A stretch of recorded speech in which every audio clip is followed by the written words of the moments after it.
হইয়া হুকুম করো, পুলিশ হইয়া ধরো। মঞ্চ ও টেলিভিশন জগতে তিনি ছিলেন পরিচিত মুখ, সবার প্রিয় রুমি ভাই। অভিনয় নিয়ে ব্যস্ত ছিলেন। মাঝখানেক আগে হঠাৎ করেই তার শরীরে ক্যান্সার ধরা পড়ে।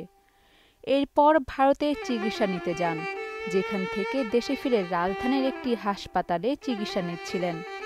তবে সব চেষ্টা ব্যর্থ হয়েছে। অবশেষে মৃত্যুর কাছে হেরে গেছেন এই দাপুটে অভিনেতা।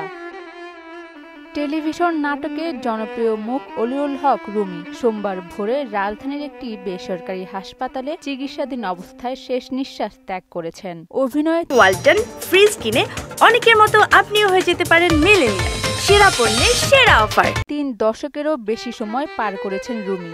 দীর্ঘ এই পথ চলায় অভিনয় করেছেন অসংখ্য নাটক ও সিনেমায়। অভিনয় নৈপুণ্য দিয়ে দর্শকদের মুগ্ধ করে গেছেন। পর্দায় তার উপস্থিতি বাড়তি আনন্দ দিয়েছে দর্শকদের। 1988 সালে রুমির অভিনয়ের শুরু থিয়েটার বেলি রোডে এখনো কৃতদাস নাটকের মধ্য দিয়ে।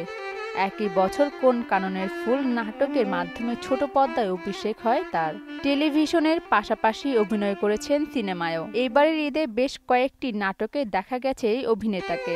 গত কয়েক বছর এই অভিনেতা বরিশালের আঞ্চলিক ভাষাতে বেশি অভিনয় করে আসছিলেন। এই ভাষাতেই তিনি দর্শকদের হাসিয়েছেন, কাঁদিয়েছেনও। চলচ্চিত্রে অভিনয় করেছেন।